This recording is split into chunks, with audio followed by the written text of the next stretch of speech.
നമസ്കാരം. Raf talk ഫുട്ബോളിലേക്ക് അവർക്കും സ്വാഗതം. ക്രിസ്ത്യാനോ റൊണാൾഡോയുടെ ഗോളടി മേളമായിരുന്നു കഴിഞ്ഞ കുറച്ച് കാലമായിട്ട് നമ്മൾ കണ്ടുകൊണ്ടിരുന്നത്. കൺസിക്യൂട്ടീവായിട്ട് 9 മത്സരങ്ങളിൽ അദ്ദേഹം ഗോളടിച്ചു വന്നതാണ്. പക്ഷേ ഇന്നലെ ആ സ്ട്രീക്ക് അവസാനിച്ചു. 2024 ഇതുവരെ അദ്ദേഹം കളിച്ച എല്ലാ ഒഫീഷ്യൽ മത്സരങ്ങളിലും CR7 ഗോളടിച്ചിരുന്നു. പക്ഷേ ഇന്നലെ ആ സ്ട്രീക്ക് അവസാനിച്ചു. അത് അൽ നസറിന് എത്രത്തോളം ആഘാതമുണ്ടാക്കി എന്നുള്ളത് കളിയുടെ റിസൾട്ട് നോക്കിയാൽ മതി. പോയ വർഷം ഏറ്റവും അധികം ഗോൾ നേടിയ താരം ക്രിസ്ത്യാനോ റൊണാൾഡോയാണ്. ഈ സീസണിൽ അൽ നസറിനായിട്ട് ഗോൾ അടിച്ച് അദ്ദേഹം തിമിർക്കുകയാണ്. പക്ഷേ നിർണായകമായ AFC ചാമ്പ്യൻസ് ലീഗിന്റെ ക്വാർട്ടർ ഫൈനൽ ആദ്യപാദ മത്സരത്തിൽ ക്രിസ്ത്യാനോയുടെ ബൂട്ടിൽ നിന്ന് ഗോൾ പിറന്നില്ല. അൽ നസർ പരാജയം ഏറ്റുവാങ്ങുകയും ചെയ്തു. ക്രിസ്ത്യാനോ ഗോൾ അടിക്കാത്തത് കൊണ്ട് മാത്രം അൽ നസർ തോറ്റു എന്നല്ല പറഞ്ഞിരുന്നത്. അൽ നസറിന്റെ ഇന്നലത്തെ പ്രകടനം വളരെ പരിതാപകരമായിരുന്നു. മധ്യനിര എന്നൊന്നുണ്ടോ അൽ നസറിന് എന്ന് പോലും ചോദിക്കേണ്ട തരത്തിലുള്ള പ്രകടനമാണ്. സാദിയോ മാനയിൽ നിന്നൊക്കെ അദ്ദേഹത്തിൻ്റെതായിട്ടുള്ള ഒരു മികവ് ഇന്നലെ കണ്ടില്ല എന്നുള്ളതും നിരാശജനകമായിരുന്നു.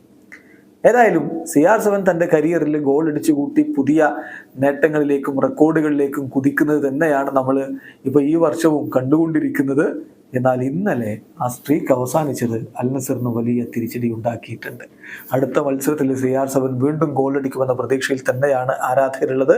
അടുത്ത കളി അൽ റെയ്ദുമായിട്ടാണ്. മാർച്ച് 7-നാണ് ആ കളി നടക്കുന്നത്. ആ മത്സരത്തിൽ പല പ്രമുഖ താരങ്ങൾക്കും ലൂയിസ് കാസ്ട്രോ വിശ്രമം കൊടുക്കും എന്നുള്ള റിപ്പോർട്ടുകൾ വരുന്നുണ്ട്. കാരണം മാർച്ച് 12-നാണ് AFC ചാമ്പ്യൻസ് ലീഗിലെ റിട്ടേൺ ലെഗ് മത്സരം അലൈനുമായിട്ട് റിയാദിൽ വെച്ച് കളിക്കേണ്ടത്. അപ്പോൾ അതുകൊണ്ട് ഒരു വിശ്രമം കൊടുക്കാനുള്ള സാധ്യതയുണ്ട് എന്ന റിപ്പോർട്ടുകൾ വരുന്നുണ്ടെങ്കിലും CR7 കളിക്കാൻ തന്നെയാണ് സാധ്യത.